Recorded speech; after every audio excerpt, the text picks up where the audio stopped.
آپ سب کو میری طرف سے سلام اور ساتھ میری کرسمس۔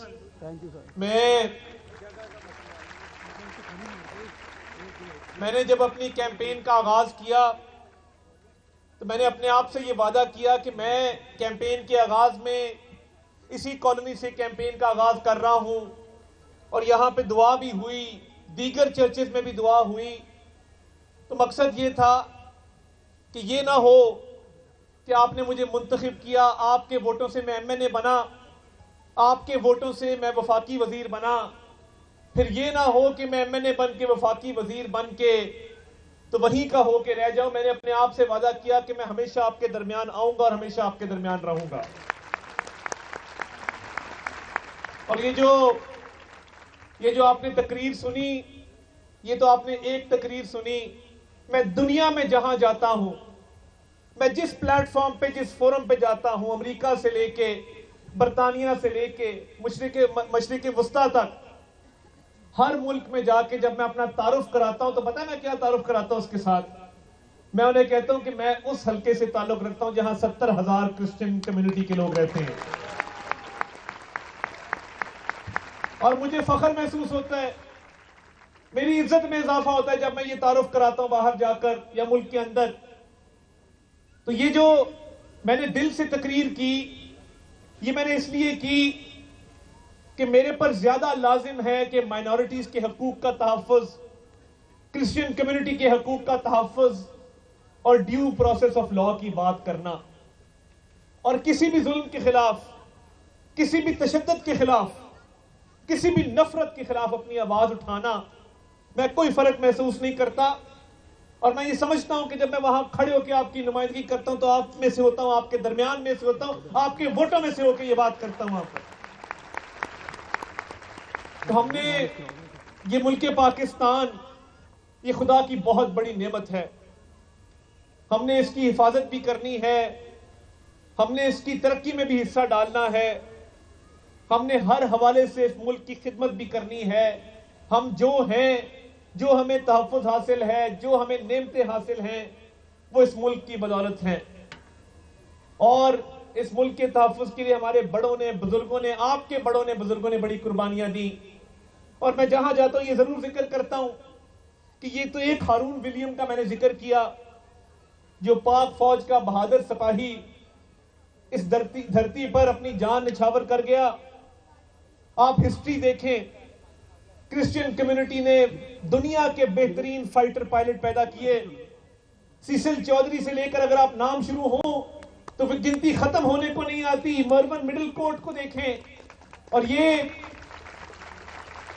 یہ بہترین فائٹر پائلٹ جس کمیونٹی نے پیدا کیے، میں اس کمیونٹی کو ریپرزینٹ کرتا ہوں۔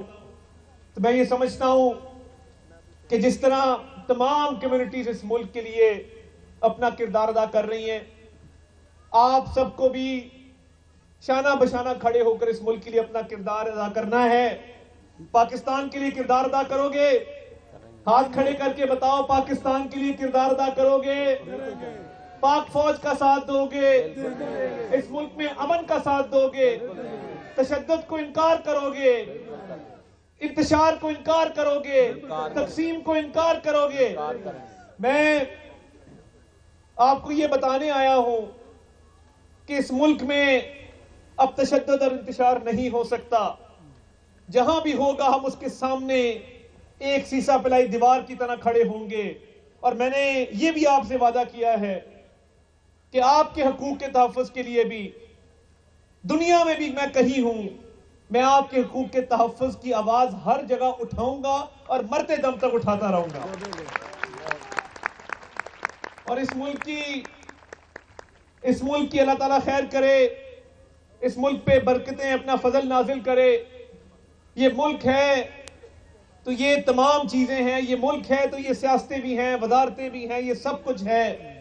تو ہم نے اس ملک کی بات کرنی ہے، اس ملک کا تحفظ کرنا ہے، اس ملک کے مفاد میں چیزوں کو آگے لے کر چلنا ہے۔ تو میں آپ کو کرسمس کی مبارکباد پیش کرتا ہوں، اور میں نے اس دفعہ انہیں کہا ہے ہم اس کا انتظام کریں گے کہ ایک شاندار کرسمس ٹری بھی اس حلقے میں لگنا چاہیے، اور جو کرسمس ٹری لگے وہاں پہ ایک مرکزی جگہ پر بڑا لگے، باقی تو لگتے رہتے ہیں، مگر ایک بڑا ٹری لگے جہاں آپ لوگ جائیں اور جہاں ایک میلے کا سما ہو, آپ سٹاکنگز بھی لٹکائیں, باقی چیزیں بھی وہاں پہ جا کر کریں, تو میں خود آ کے اس کی لائٹنگ کا جو ہے وہ انتظام کروں گا اور آ کے اس کو میں خود روشن کروں گا آپ کے ساتھ.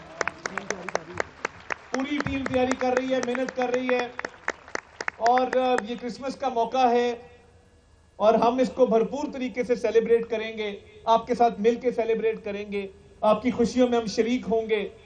تو آپ سب کو جو ہے وہ خدا برکت سے نوازے اور آپ پر اپنا فضل کرے, اور آپ سب کو کرسمس کی خوشیاں دوبارہ مبارک. سب سے پہلے آپ سب کا شکر گزار ہوں, آپ نے اتنے تحمل سے میری باتیں سنی. تو یہ ہمیشہ یاد رکھیے گا کہ آپ کی ہر خوشی میں, ہر غم میں آپ کا یہ بھائی آپ کے ساتھ کھڑا ہے اور تا قیامت کھڑا رہے گا انشاءاللہ تعالی. آپ کو بہت بہت کرسمس کی خوشیاں مبارک. اب میرے ساتھ مل کے نعرہ لگائیں گے, پاکستان زندہ باد, پاکستان زندہ باد, پاکستان. زندہ باد. ایک دہشت گردی کی لہر آئی ہے اور اس میں پاک فوج کے جو جوان ہیں وہ شہید ہو رہے ہیں, اور ایک سیاسی جوان کی جانب سے سول نافرمانی کا بھی اعلان کیا گیا ہے. کیا کہیں گے آپ؟ دیکھیے میں منفی پروپیگنڈا بھی جو کیا جا رہا ہے اس پر بھی دیکھیے میں یہ سمجھتا ہوں کہ یہ غیر سنجیدہ کال جو ہوتی ہے نا, سول ڈس اوبیڈینس کی, کبھی بل جلا دیا, کبھی کوئی بات کر دی, تو یہ صرف اسی کے دماغ میں ہوتا ہے جس نے یہ کال دی ہوتی ہے. اللہ تعالیٰ کا شکر ہے ہمارے فورن ریمیٹنسز اس وقت بڑھ رہے ہیں, 8.8 ارب ڈالر کے اوپر ہیں. ہماری جو فورن ایکسچینج ریزروز ہیں 11 ارب ڈالر کراس کر گئے ہیں. انٹرسٹ ریٹ 15 کے اوپر ہے, 15% پہ, قائبار 13% کے اوپر ہے. مہنگائی جو ہے وہ 4.8% کے اوپر ہے, جو ویکلی اس کا آتا ہے ریٹ وہ 3% پہ ہے, یعنی 2018 کے بعد سب سے کم سطح کے اوپر مہنگائی پہنچی ہے.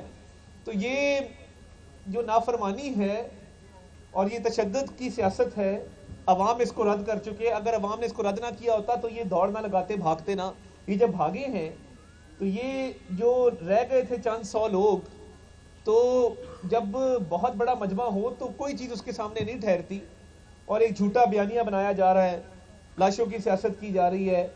تو میں تو صرف یہ پوچھنا چاہتا ہوں کہ دوڑ کیوں لگائی, بھاگی کیوں موقع سے. اور یہ سول ڈس اوبیڈینس جو ہے, یہ سول ڈس اوبیڈینس کی جو کال دی گئی ہے, یہ مزے کا خیز ہے اور شرمناک ہے کہ جب کوئی بندہ دوڑ لگاتا ہے نا, اس کو بہانا نہیں ملتا, تو پتہ کیا کہتا ہے, وہ کہتا ہے نافرمانی شروع کر دو. وہ بھی تمہاری نافرمانی کی ایسی کی تیسی پھیر چکے, پہلے تم وہاں سے بھاگ چکے, اس کے بعد کس چیز کی نافرمانی ہے. تم بچپن سے نافرمان تھے, تم ماں باپ کے بھی نافرمان تھے, تم خدا کے بھی نافرمان تھے, تم بیوی کی بھی نافرمان تھے, تم بچوں کی بھی نافرمان تھے. تو نافرمانی تمہارے خون کے اندر ہے, یا ازدواجی کرو یا بچوں کی کرو یا خدا کی کرو, یہ تو تمہاری اپنی مرضی ہے کہ تم کس طرح کی نافرمانی کرنا چاہتے ہو. مگر بات یہ ہے کہ لوگوں نے اس کو ریجیکٹ کیا ہے. لوگ چاہتے ہیں کہ لوگوں کے مسائل حل ہوں, مہنگائی کم ہو, گیس آئے گھروں کے اندر, لوگوں کے گھروں میں بجلی آئے, لوگوں کے بچوں کو نوکری ملے. یہ لوگوں کے مسائل ہیں. لوگوں کے مسائل یہ نہیں کہ یہاں پہ دھرنے دینا شروع کر دو. تو یہ جو دوڑ لگائی ہے اس کے پیچھے جھوٹا بیانیہ, کبھی لاشوں کا, کبھی جھوٹا بیانیہ جو ہے وہ سول نافرمانی کا. اب جو مرضی کر لو, تمہاری دال نہیں گلنے والی, تم لوگ دم دبا کے بھاگے ہو اور تمہارا کوئی فیوچر نہیں ہے. چاہتا صاحب ایک تو اس کو کمنٹ کر دیں کہ اب بہت زیادہ فیک نیوز پھیلائی گئی, جس کو کہ مختلف ممالک کی پارلیمنٹ میں بھی جس کا تذکرہ ہوا, انہی خبروں کو لے کے سینئر وکیل نے 278 کا بیانیہ گڑا اور وہ بالکل اس میں کوئی صداقت نہیں تھی. اور دوسرا, اس پہ کیا کارروائی کرنے جا رہی ہے گورنمنٹ فیک نیوز کے پھیلاؤ گے, اور اس سے نقصان کیا ہوا ہے ریاست کو, یہ بتا دیں. اور دوسرا, ایک آخری کارڈ کی بات کی جا رہی ہے, آپ کے خیال میں وہ آخری کارڈ کیا ہو سکتا ہے؟ دیکھیں, آخری کارڈ جو ہے نا, انہوں نے کہا کہ وہ پروڈکٹس کا بائیکاٹ کریں, تو وہ تو اس کے شیئرز اوپر چلے گئے ہیں, اس کا ریٹ بڑھ گیا ان کی یہ کہنے سے. اور دیکھیے جو بات یہ کرتے ہیں, میں یہ سمجھتا ہوں کہ جو سینئر وکیل لطیف کھوتا صاحب نے بات کی, ان کے گھر سے میرا خیال ہے برآمد کرنے کی 278 لاشیں اگر ان کے گھر میں موجود ہیں. وہ ویسے بھی اب عمر کے اس حصے میں بندہ 17-17 جاتا ہے, تو میرا خیال ہے ان کو آرام کرنا چاہیے. سیاست کی ان کی عمر نہیں رہی ہے, اور جس طریقے سے وہ جھوٹ بول رہے ہیں اس عمر میں, میں سمجھتا ہوں بدقسمتی اس ملک کی. اور میں تو صرف یہ پوچھتا ہوں کہ دوڑ کیوں لگائی, بھاگے کیوں. اور اگر یہ اتنی ہی بات ہوتی تو کوئی ایک پوسٹ مارٹم, کوئی ایک ویڈیو سامنے لے آتے, پرانی ویڈیوز کا سہارا نہ لینا پڑتا, پرانی پوسٹیں نہ لگانی پڑتی. تو یہ بڑی بدقسمتی ہے, اور یہ انتشار کرنا چاہتے ہیں, انتشار نہیں کرنے دیں گے انشاءاللہ. بہت شکریہ. بتا دیجیے گا کہ آپ نے باجوہ صاحب کے گھر کیمرہ مینوں کے حوالے سے سیلری کے اوپر بات کی تھی کہ 35,000 سے نیچے کسی کی سیلری نہیں ہوگی.